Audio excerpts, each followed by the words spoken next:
हम लोग संस्था को हृदय से साधुवाद। मित्रों, यदि हम किसी ऐसे व्यक्तित्व की खोज में निकलें जिसकी मेधा और कवित्व शक्ति में विरोधी तत्वों का आश्चर्यजनक समन्वय रहा हो, जिसने समाज के निम्नतर वर्ग में जन्म लेकर भी उच्चतम वर्ग को अपनी प्रखर प्रतिभा के बल पर पराभूत कर दिया हो, जिसने अशिक्षित रहकर भी अपने युग के तमाम पंडितों और ज्ञानियों को अपने अकाट्य तर्कों के सन्मुख नतमस्तक होने के लिए विवश कर दिया हो, जिसने भाषा और व्याकरण के सुडोल सांचों से अनभिज्ञ रहकर भी अपनी सीधी सादी सरल काव्योक्तियों के द्वारा कोटि कोटि जनता के अंतःकरण में अजस्त्र भावधाराओं को प्रवाहित कर दिया हो, तो हमारा साक्षात्कार जिस कालजयी महाकवि से होता है वो है कबीर। मेरे कबीर, आपके कबीर, हम सब के कबीर, जन जन के कबीर, समूची मानवता के कबीर। वो कबीर जिनके व्यक्तित्व और कृतित्व के वैराग्य को मुट्ठी भर शब्दों में समेटना न केवल मुश्किल है बल्कि नामुमकिन है। कबीर क्या है? कबीर का वैचारिक दर्शन क्या है? कबीर के काव्य की गहराई कितनी है? इन सभी प्रश्नों का सम्यक उत्तर दे पाना कदाचित किसी भी सुधी समीक्षक के बूते की बात नहीं। दरअसल कबीर के व्यक्तित्व की बुनावट एक अनूठी विरोधाभासी बुनावट है। वे संत होते हुए भी भक्त हैं, भक्त होते हुए भी संत। वे ज्ञान मार्गी होते हुए भी प्रेम मार्गी हैं, प्रेम मार्गी होते हुए भी ज्ञान मार्गी। वे योगी होते हुए भी संसारी हैं, संसारी होते हुए भी योगी। वे पंडित होते हुए भी अपंडित हैं, वे हिंदू होते हुए भी मुसलमान हैं, मुसलमान होते हुए भी हिंदू। वे अपने आप में विलक्षण हैं, अद्भुत हैं, बड़े निराले हैं। उनकी हर अदा बेमिसाल है। उनके इसी शोभातीत व्यक्तित्व पर रीझ कर विख्यात समीक्षक डॉक्टर हजारी प्रसाद द्विवेदी ने कहा था कि हिंदी साहित्य के पिछले 1000 वर्षों के इतिहास में कबीर जैसा व्यक्तित्व लेकर कोई भी पैदा नहीं हुआ। महिमा में तो यह व्यक्ति अपना कोई प्रतिद्वंद्वी ही नहीं जानता। सचमुच कबीर हिंदी जगत के ऐसे चमकदार और नायाब हीरे हैं जिसमें प्रतिभा का प्रकाश विभिन्न कोणों से झिलमिलाता दृष्टिगोचर होता है। उनकी जो प्रतिभा है वो बहुमुखी है, वो बहुआयामी है। वे सामाजिक सौहार्द के संवाहक हैं, वो मानवीय मूल्यों के प्रवक्ता हैं, वो सांप्रदायिक एकता के सूत्रधार हैं, वो प्रेम के अनन्य उपासक हैं, वो सत्य के प्रखर पैरोकार हैं, वो अहिंसा के पुजारी हैं, वो अपरिग्रह की जीती जागती मिसाल हैं, वो एक विलक्षण साधक हैं, एक योगी हैं। वे शील, सादगी और साधुता की त्रिवेणी हैं। वे क्या नहीं हैं? वे तो बिंदु में सिंधु हैं। प्रत्येक कवि, कलाकार, चिंतक, मनीषी अपने युग और अपने युग की परिस्थितियों से प्रभावित होता है। और यही नहीं, वो अपने युग और अपने समय की परिस्थितियों को स्वयं भी प्रभावित करता है। कबीर के बारे में ये बात अक्षरशः लागू की जा सकती है। कबीर का आविर्भाव जिस संक्रांति काल में हुआ, उस काल में समूचा राष्ट्र राजनीतिक, सामाजिक, धार्मिक, आर्थिक, नैतिक, चारित्रिक और सांस्कृतिक हर दृष्टि से संकट के एक नाजुक दौर से गुजर रहा था। तैमूर के आक्रमण से जर्जर हुए देश में क्रमशः तुगलक, सैयद और लोदी राजवंशों की कमज़ोर शासन व्यवस्थाओं ने चतुर्दिक एक अराजकतापूर्ण स्थिति निर्मित कर दी थी। जहाँ तक जनता का प्रश्न है तो कोऊ नृप हो हमें का हानि, ऐसी उदासीन मानसिकता से ग्रस्त जनमानस विषम भेद बुद्धि, नाना प्रकार की रूढ़ियों कुरीतियों और दुर्व्यसनों के जाल में फंसकर पतन के गर्त की ओर अग्रसर हो रहा था। सामाजिक वैषम्य, वर्ण व्यवस्था और छुआछूत की जो प्रवृत्तियां हैं वो अमरबेल की भांति फल फूल रही थी। नैतिक आचार विचार और आदर्श मानो अर्थहीन हो चले थे। बाल विधवाओं की संख्या में भी इजाफा हो रहा था और कामुक और विलासी वृत्तियों का विष समाज की शिराओं में तेजी से फैलता जा रहा था। कहना न होगा कि स्वयं कबीर का जन्म ऐसी ही एक अप्रिय स्थिति की देन था। दूसरी ओर धार्मिक विकृतियों की स्थिति तो और भी भयावह थी। शैव, वैष्णव, शाक्त, स्मार्त, नाथ, सिद्ध, जैन, बौद्ध, सूफी और इस्लामी जैसे नाना धार्मिक मत और संप्रदाय अपनी अपनी डफली और अपना अपना राग लेकर भोली भाली जनता के सन्मुख अपनी अपनी श्रेष्ठता का दावा प्रस्तुत करते हुए उसे दिग्भ्रमित कर रहे थे। चारों तरफ वैर विरोध, कटुता, छल कपट, मिथ्याचार और पाखंड का कसेला वातावरण फैला हुआ था। हिंदुओं और मुसलमानों के बीच का सौहार्द लगभग नष्ट होता जा रहा था। फलतः दोनों के बीच वैर विरोध की एक खाई आकार लेती चली जा रही थी। ऐसी ही विषम और भयावह स्थितियों के बीच कबीर ने स्वयं को खड़ा पाया।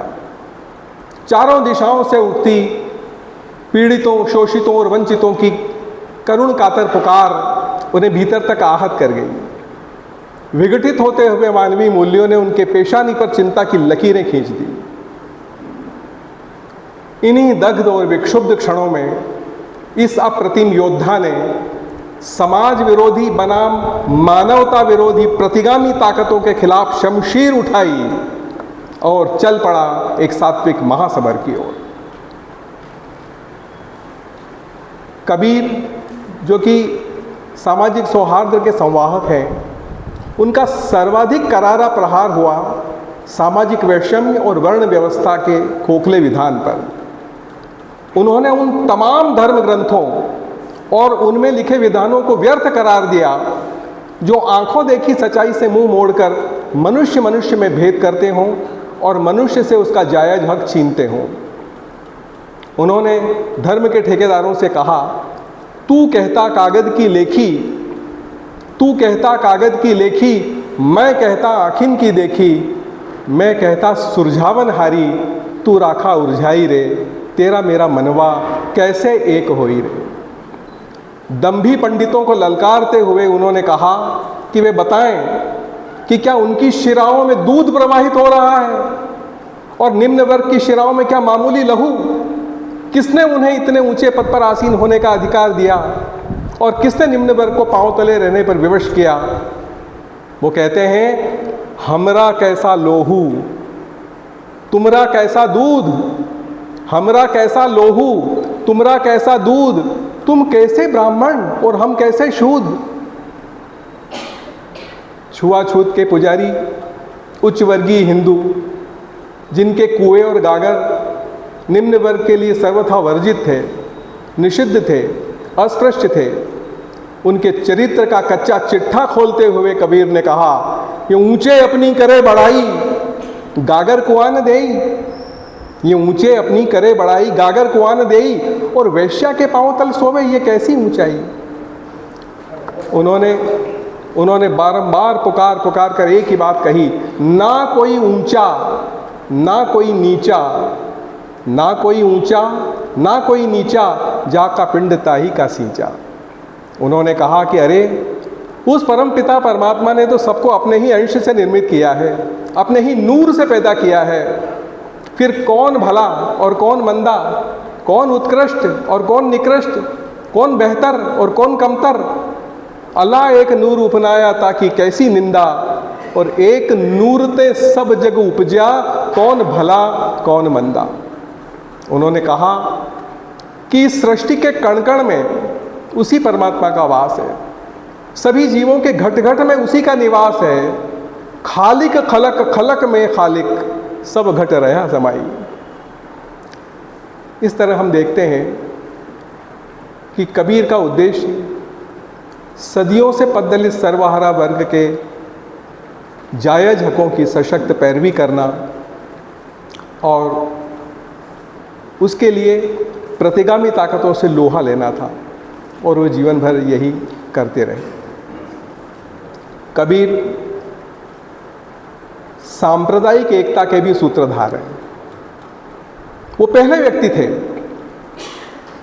जिसने सांप्रदायिक एकता की बात की थी और इस चिरंतन सत्य को जन जन तक पहुंचाना चाहा था कि महादेव और मोहम्मद, ब्रह्मा और आदम, ये असल में एक ही हैं। इसलिए इनमें कोई फर्क नहीं है। इसलिए हिंदुओं को, मुसलमानों को एक ही पिता की संतान होने के नाते एक दूसरे के साथ प्यार से हिल मिल कर इस धरती पर रहना चाहिए। वो कहते हैं वही महादेव वही मोहम्मद, वही महादेव वही मोहम्मद, ब्रह्मा आदम कहिए, को हिंदू को तुरुक कहाने, हिल मिल एक जमी पर रहिए। उन्होंने कट्टरपंथी हिंदुओं और कट्टरपंथी मुसलमानों दोनों ही के कृत्यों की तीव्र भर्त्सना की। उन्होंने कहा, हिंदू की हिंदुआई देखी, हिंदू की हिंदुआई देखी, तुर्कन की तुर्काई, अरे इन दो राह न पाई। उन्होंने अपने अपने आराध्य के अंधभक्ति में चूर, एक दूसरे का खून बहाने पर आमादा कट्टरपंथी हिंदुओं और कट्टरपंथी मुसलमानों दोनों ही से कहा, हिंदू कहे मोहे राम पियारा, हिंदू कहे मोहे राम पियारा, तुर्क कहे रहीमाना, आपस में दो ही लड़ी लड़ी मुए, मरम न कोहू जाना। इस प्रकार कबीर का उद्देश्य एकमात्र था, सब लोग प्रेम से रहें, हिल मिल के रहें, शांतिपूर्ण सह अस्तित्व और बंधुत्व की भावना ये कायम करना चाहते थे कबीर। कबीर मानवीय मूल्यों के बड़े प्रखर प्रवक्ता हैं। वे स्वप्न दृष्टा नहीं हैं, वे उपदेशक नहीं हैं, वो कोरे चिंतक नहीं हैं। उनकी चिंता विघटित होते हुए मानवीय मूल्यों की चिंता है। वे अपने लिए नहीं, समूची मानवता के लिए बिसूरते हैं। वो कहते हैं, सुखिया सब संसार है, सुखिया सब संसार है, खावे और सोवे, सुखिया सब संसार है, खावे और सोवे, दुखिया दास कबीर है, जागे और रोवे। कबीर ने जिन जिन मूल्यों की बात की, कबीर ने जिन जिन उसूलों की बात की, उन्हें स्वयं पहले अपने आचरणों में उतारा, अपने कर्मों में जगह दी, उसके बाद उन्हें दूसरों से अपनाने के लिए कहा। प्रेम, सत्य, अहिंसा, अपरिग्रह, शील, सादगी, साधुता, ऐसे मूल्यों को उन्होंने स्वयं पहले अपनाया, फिर दूसरों से अपनाने के लिए कहा। यही कारण है कि उनकी कथनी और उनकी करनी में कोई अंतर नहीं दिखाई देता, उनकी कथनी और करनी में कोई फर्क दिखाई नहीं देता। और यही कारण है कि उनमें डंके की चोट स्वयं को चौराहे पर खड़ा कर देने का मादा है और बड़ी से बड़ी ताकत से टकरा जाने का साहस है। ये कबीर है। कबीर प्रेम के अनन्य उपासक है, जो कि एक बहुत ऊंचा मानवीय मूल्य है। प्रेम का स्थान उनकी दृष्टि में सर्वोपरि रहा है। मानवीय चेतना का मूल आधार उन्होंने प्रेम तत्व ही में खोजा। उनकी नज़र में सच्चा पढ़ा लिखा और ज्ञानी वही है, पंडित वही है, जिसने 2.5 आखर प्रेम का पढ़ा हो। पोथी पढ़ पढ़ जग मुआ, पंडित भयानक होए, 2.5 आखर प्रेम का पढ़े सो पंडित होए। वे उस पढ़े लिखे व्यक्ति के जीवन को भी निस्सार समझते हैं जिसके दामन पर प्रेम का एक छींटा तक न पड़ पाया हो। वे कहते हैं, पढ़ी पढ़ी के पाथर भया, पढ़ी पढ़ी के पाथर भया, लिख लिख भया जो ईंट, और कहे कबीर प्रेम की पड़ी न एको छींट। वो कहते हैं, वो अंतःकरण जिसमें प्रेम का लेश मात्र भी संचार नहीं हो पाया, उस अंतःकरण को कबीर निर्जीव मानते हैं, निष्प्राण मानते हैं, श्मशानवत मानते हैं। वे कहते हैं कि जेहि घट प्रेम न संचरे, जेहि घट प्रेम न संचरे, सो घट जान मसान, जैसे खाल लोहार की श्वास लेत बिनु प्राण। कबीर का ये लौकिक प्रेम ही आगे उनके अलौकिक प्रेम का पथ प्रशस्त करता है। प्रेम की ही भांति कबीर सत्य को भी बहुत ऊंचे मानवीय मूल्य का दर्जा देते हैं, कारण कि उनका स्वयं का जीवन सत्य की एक खुली किताब था। वे सत्य के बड़े प्रखर पैरोकार हैं। उनका तो मानना है कि सत्य से बड़ा कोई तप नहीं और झूठ से बड़ा कोई पाप नहीं। वो कहते हैं सांच बराबर तप नहीं, झूठ बराबर पाप, और जाके हृदय सांच है ताके हृदय आप। तो ईश्वर का वास मानते हैं। सत्य आचरण की महिमा का बखान करते हुए कबीर कहते हैं कि जिसके अंतःकरण में सत्य का वास है, जिसके अंतःकरण में सत्य का वास है, उसको अपने कर्मों का लेखा जोखा प्रस्तुत करते वक्त जरा भी हिचकिचाना नहीं पड़ता। यहाँ तक कि परमात्मा के दरबार तक में सत्यवादी का दामन कोई छू नहीं सकता। वो कहते हैं लेखा देना सोहरा सुगम आसान, लेखा देना सोहरा जो घट साचा होए, और साईं के दरबार में पल्ला न पकड़े कोई। सांसारिक लोकलाज के भय से, सत्य आचरण से परहेज करने वाले की तुलना वे उस अज्ञानी मनुष्य से करते हैं जो अनमोल हीरे को तो छोड़ देता है और मामूली कांच के टुकड़े को पकड़े रहता है। कहते हैं वो कि कबीर लज्जा लोक की सुमिरे नाही साँच, कबीर लज्जा लोक की सुमिरे नाही साँच, और जानबूझ हीरा तजे और काठा पकड़े कांच। कबीर मिथ्याचारी मनुष्य की संगत से स्वप्न तक में अपने आप को दूर रखने की प्रार्थना विनती अपने राम जी से करते हैं कि जानबूझ सांचई तजय और करे झूठ से नेहु, ताकि संगत राम जी मुझे सपने में मैं नहीं देऊं। वो कहते हैं कि ऐसे व्यक्ति की संगत तो सपने में भी मुझे मत देना।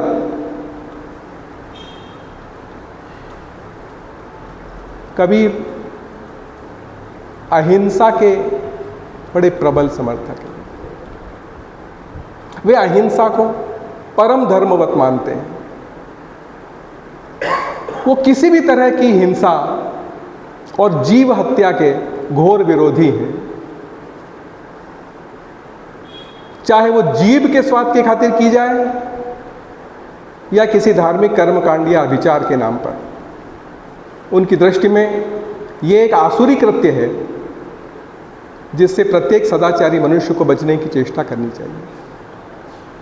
धर्म और धर्म की रूढ़ियों के आधार पर उसकी आड़ लेकर निरीह जीवों की हत्या करने वालों को बड़े क्षुब्ध होकर वे फटकारते हुए कहते हैं जीव बधत को धर्म कहत, जीव बधत को धर्म कहत, फिर अधर्म कहाँ रे भाई। अगर तुम जीव वध को धर्म कहते हो तो फिर अधर्म किसको कहोगे। निरीह जीवों की गर्दन पर छुरी चलाने वालों को वे कहते हैं बकरी कुकड़ी किन फुरमाया, इन बकरियों को, इन कुकड़ियों को किसने बनाया और किसके हुक्म तुम छुरी चलाया। हत्या और बंदगी के अटपटे समीकरण कबीर के गले नहीं उतरते। उन्होंने हिंदुओं को भी नहीं छोड़ा, मुसलमानों को भी नहीं छोड़ा, उन्होंने किसी को नहीं छोड़ा। वो कहते हैं कि दिन भर रोजा रखत है, दिन भर रोजा रखत है, रात हनत है गाय, एक हत्या एक बंदगी, फिर कैसे खुशी खुदाए। जिबह को हलाल नाम देकर जायज करार देने की प्रवृत्ति का भी वो विरोध करते हैं। वो कहते हैं जोर कर जिबह करे, नाम देत हलाल, लेखा लेगा साईं जब, होगा कौन हवाल। वो इस प्राकृतिक सत्य को समझाना चाहते हैं कि प्रत्येक जीव में ईश्वर का निवास है, इसलिए किसी भी जीव की हत्या करना स्वयं ईश्वर की मर्जी के खिलाफ जाना है। कबीर का ये जो अहिंसावादी दर्शन है, इसने आगे चलकर युग पुरुष गांधी के पथ का प्रदर्शन किया। यदि ऐसा कहा जाए तो अतिशयोक्ति नहीं होगी। कबीर अपरिग्रह की जीती जागती मिसाल है। कबीर का दर्शन किसी भी तरह के लोभ लालच और अर्थ संग्रह की प्रवृत्ति का निषेध करता है। उनका तो स्पष्ट रूप से कहना है कि जिनको कछु नहीं चाहिए वे ही शहंशाह। कहते हैं चाह गई, चिंता मिटी, मनवा बेपरवाह, और जिनको कछु नहीं चाहिए वे ही शहंशाह। वे स्वयं एक गरीब जुलाहे थे, चादर बुनते थे, बाजार में जाकर चादर का विक्रय करते थे, उससे उतना ही धन प्राप्त करते जितना अपना दिन भर का काम चल जाए, अपनी रोजी रोटी चल जाए। बाकी अतिरिक्त धन गरीबों में और ज़रूरतमंदों में बांट देना उनके लिए आत्मिक सुख की वजह बनता था। वे परिग्रह के सख्त खिलाफ थे।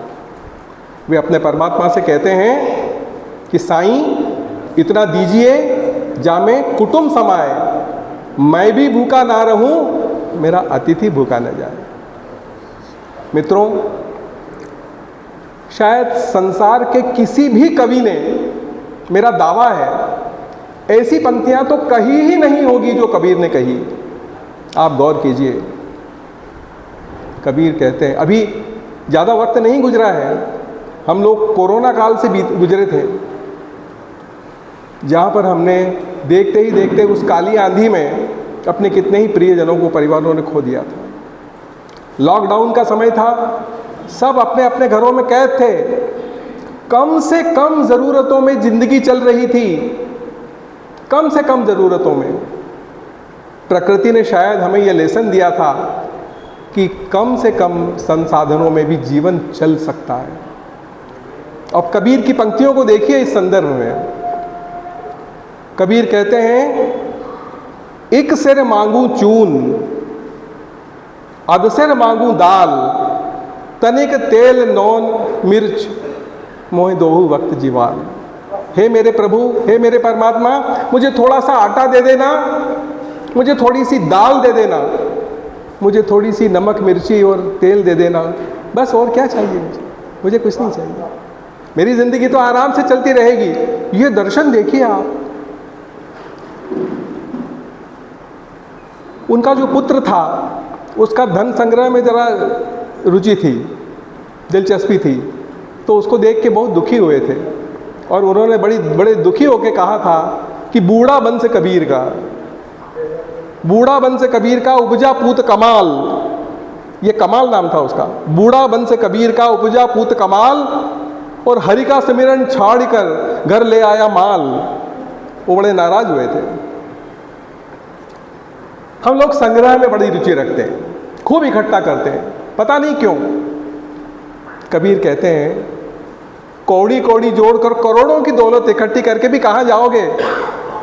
जब दुनिया से विदा होगे एक लंगोटी भी साथ नहीं जाएगी प्यारे। वो कहते हैं कि कौड़ी कौड़ी जोड़कर जोड़े लाख करोड़, कौड़ी कौड़ी जोड़कर जोड़े लाख करोड़, और चलती बार न कछु मिलिया, पहिरी लंगोटी छोड़ी। एक लंगोटी भी आपके साथ नहीं जा पाएगी, फिर ये करोड़ों की दौलत क्यों? कोरोना काल में हमने देखा नोटों की थप्पियां रखी रह गई, और अपने जो बहुत अपने थे हमारे प्रियजन, वो संसार से विदा हो गए। तो धन सुख की गारंटी कभी नहीं हो सकता, वो साधन हो सकता है, वो साध्य नहीं हो सकता। लंबी चौड़ी ज़मीनें खरीदी जा रही है, ऊंची ऊंची अट्टालिकाएं बनाई जा रही हैं, बड़े बड़े शानदार आलीशान भवन बनाए जा रहे हैं। कबीर पूछते हैं, क्यों? क्यों? क्या ये तुम्हारे असली घर हैं? देखिए, मालवी की खुशबू मिलेगी आपको इन पंक्तियों में। कबीर कहते हैं, काहे चिणावे मेड़ियाँ, मेड़ी मतलब मंजिलें, काहे चिणावे मेड़ियाँ लांबी भीत पसारी। अरे घर तो 3.5 हाथ और घड़ों तो 4.25। अरे इतनी ऊंची ऊंची अट्टालिकाएं भाई क्यों बना रहा है? क्या तू जानता है तेरा असली घर कितना लंबा चौड़ा है? 3.5 हाथ। या तो जलाया जाएगा या दफनाया जाएगा, बस, इसके अलावा कुछ नहीं। कबीर के इस दर्शन में बहुत गहराई छुपी हुई है।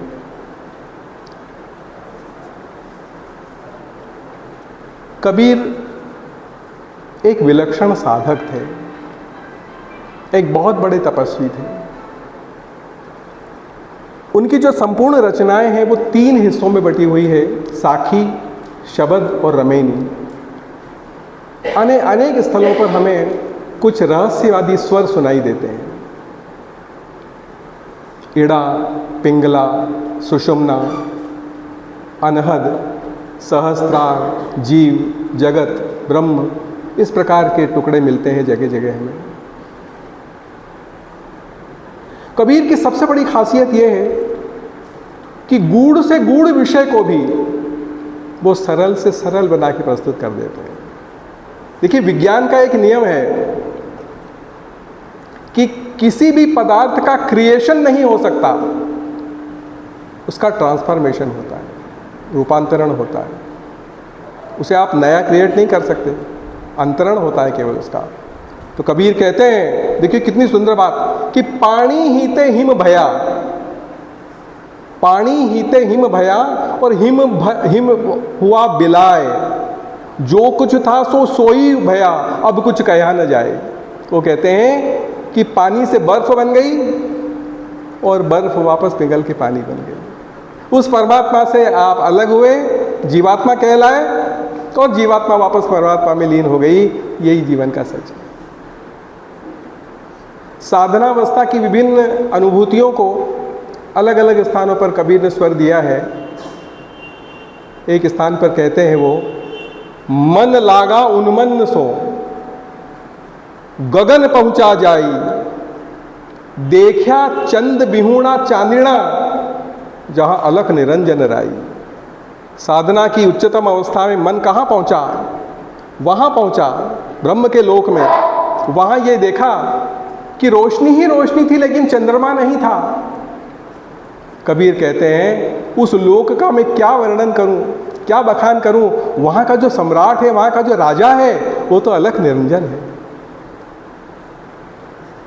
एक अन्य स्थान पर वो कहते हैं, झल उठी झोली जली, झल उठी झोली जली, खपरा फूटिम फूटी, और जोगी था सो रमी गया, आसन रही विभूति। 2 अर्थ हैं। किसी की मृत्यु हो जाती है तो उसको जलाया जाता है, तो अग्नि की लपटें उठी, शरीर रूपी झोली जल गई। झल उठी झोली जली, और फिर कपाल क्रिया होती है, कपाल फोड़ा जाता है।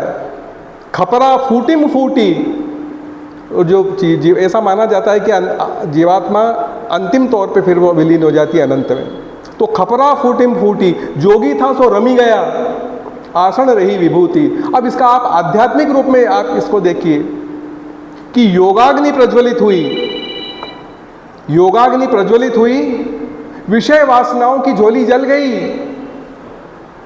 और सुषुम्ना ऊपर चढ़कर ब्रह्मरंध्र में जाकर, सहस्त्रार में जाकर के, और कपाल फोड़ करके अनंत में लीन हो गई।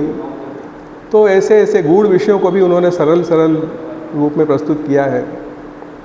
आत्मा और परमात्मा आपस में मिल क्यों नहीं पाते, और कौन सी स्थिति में मिलते हैं? बड़े सरल उदाहरण कबीर ने दिया, आपका सबका जाना पहचाना होगा। वो कहते हैं कि जल में कुंभ, पानी भरा हुआ है सरोवर में, और एक घड़ा है, जल में कुंभ, कुंभ में जल, बाहिर भीतर पानी, और फूटा कुंभ जल जलई समाना, यह तत्कथो ज्ञानी। ये जो शरीर है माया का बना हुआ, यह आवरण है। यह आवरण जिस दिन टूट जाएगा, उस दिन अंदर का पानी बाहर के पानी से मिल जाएगा, अंदर का तेज बाहर के तेज से मिल जाएगा। इस प्रकार की सरल सरल, गूढ़ से गूढ़ बात कबीर सरल से सरल शब्दों में कह देने में उनकी माहिरी है, वो माहिर है, निष्णात है वो। इसमें आप में से अधिकांश प्रबुद्ध जन जानते हैं कि कबीर के गुरु रामानंद जी थे। बड़ा दिलचस्प किस्सा है। अब कबीर अपना गुरु बनाना चाहें, पहली बात तो यह है कि कबीर से बड़ा कौन। लेकिन कबीर ने सोचा कि स्वामी रामानंद को अपना गुरु बनाया जाए। पहुँचे रामानंद जी के पास, निवेदन किया।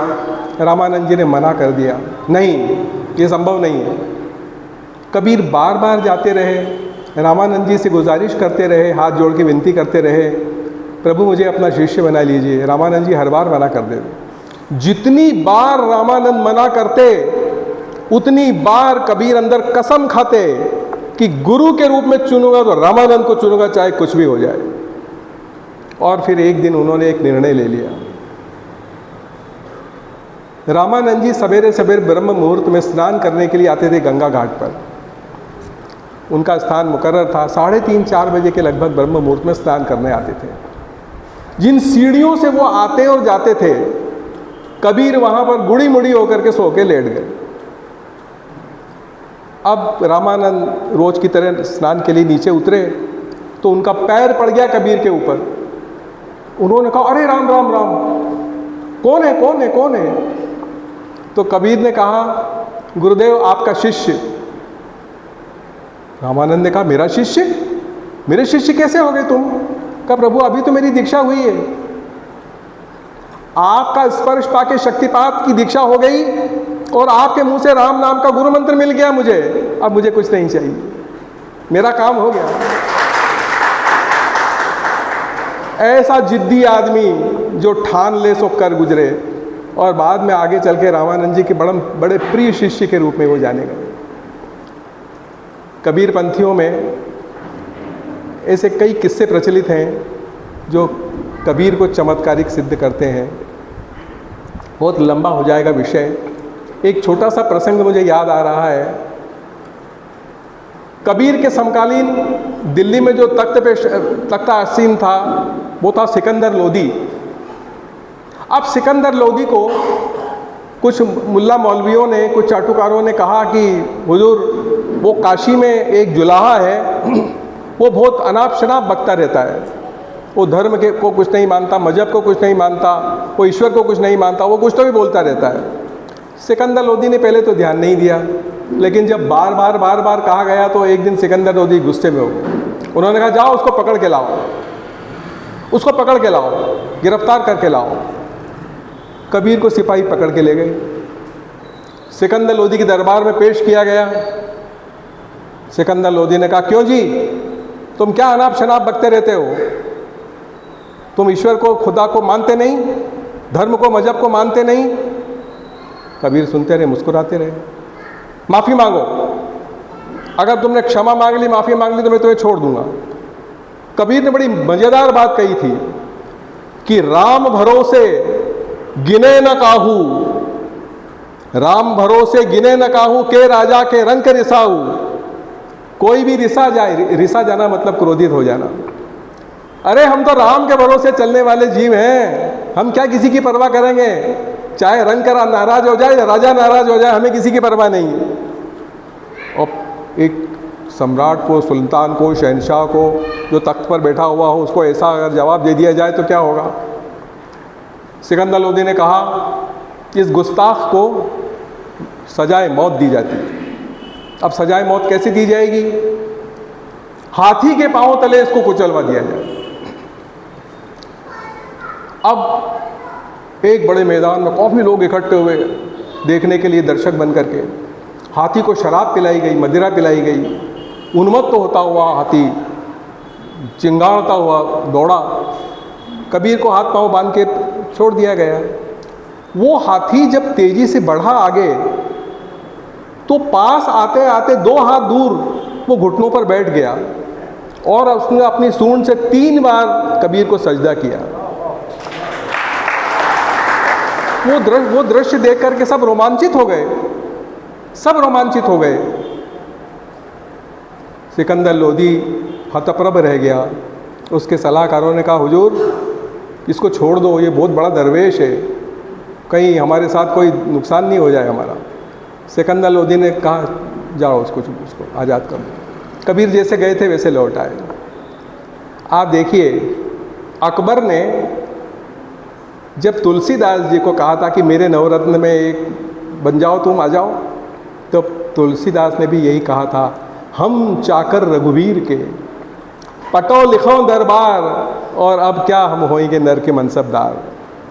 तो वही बात इन पंक्तियों में मिलती है कि राम भरोसे गिने न काहू, कै राजा के रंग रिसाहू। तो ये निर्भीकता कबीर में ही हो सकती थी कि चाहे कोई भिखारी हो चाहे राजा हो, हम तो जैसे हैं वैसे रहेंगे।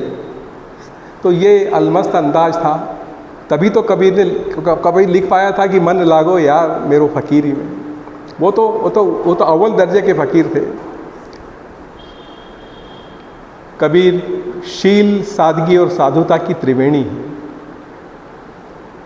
वे शील, सादगी और साधुता को मनुष्य की सच्ची और खरी पूंजी मानते हैं, कारण कि वे स्वयं भी उसी के प्रतिरूप थे।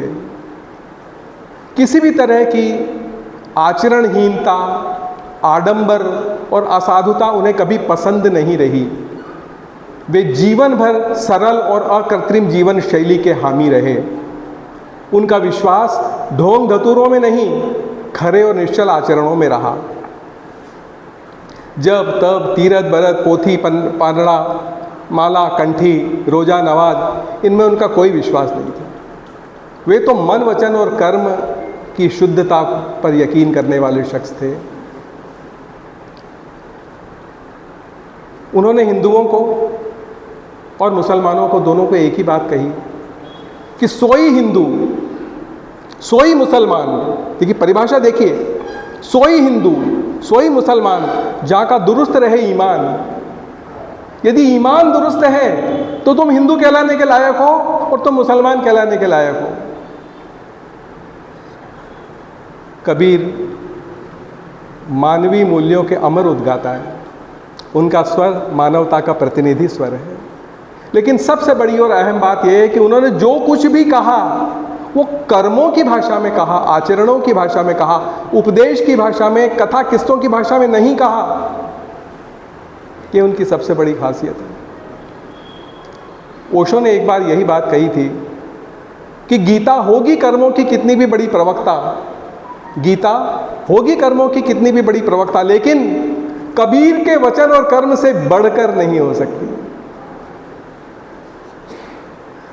अंत में मैं अपनी बात को समापन की ओर ले जाते हुए महान ग्रीक दार्शनिक सुकरात को उद्धृत करना चाहूँगा। सुकरात ने एक जगह कहा था कि स्वर्ग में रह रहे उस परम पिता परमेश्वर को जब धरती पर रह रहे अपने संतानों से, अपने बच्चों से बातचीत करनी होती है, संवाद करना होता है, उन तक अपनी कोई बात पहुंचानी होती है, तो वो उन्हीं में से किसी निर्मल आत्मा को चुन लेता है। कहना न होगा कि कबीर एक ऐसी ही निर्मल आत्मा थे जिसको ईश्वर ने अपने बच्चों से संवाद करने के लिए चुना था। वे जीवन भर ईश्वर का सौंपा काम करते रहे और जीवन के आखिरी दिनों में उन्होंने बहुत ही दीन स्वर में अपने परमात्मा के आगे शीश झुकाते हुए कहा था, ना कछु किया ना करी सका। हे मेरे पिता, हे मेरे मालिक, मैं क्या कर पाया? कुछ नहीं कर पाया। ना कछु किया, उनकी विनम्रता देखिए, ना कछु किया ना करी सका, ना करने जोग शरीर, जो कछु किया सो साहिब किया, ताते भया कबीर। तो कबीर 3 अक्षर का ऐसा नाम है जो तीनों लोगों को वामन के रूप में नापने की सामर्थ्य रखता है। मैं आप सबका बहुत बहुत आभारी हूँ कि आपने मुझे सुना। मैं तो ऐसा सोचता हूँ कि कबीर के व्यक्तित्व और कृतित्व के सागर को नापने की कोशिश वैसी ही बाल सुलभ कोशिश है कि कोई माचिस की एक तीली ले ले और समुद्र की थाह लेने की कोशिश करे। तो ऐसी ही कोशिश मेरी भी हो सकती है। मैं हम लोग संस्था का आभारी हूँ कि उन्होंने इस कार्यक्रम में मुझे बुलाया और आपके साथ इतनी देर बिताने का सुंदर अवसर मिला मुझे। मैं आप सबका बहुत बहुत आभारी हूँ, कृतज्ञता ज्ञापित करता हूँ। मेरे प्रणाम स्वीकार करें।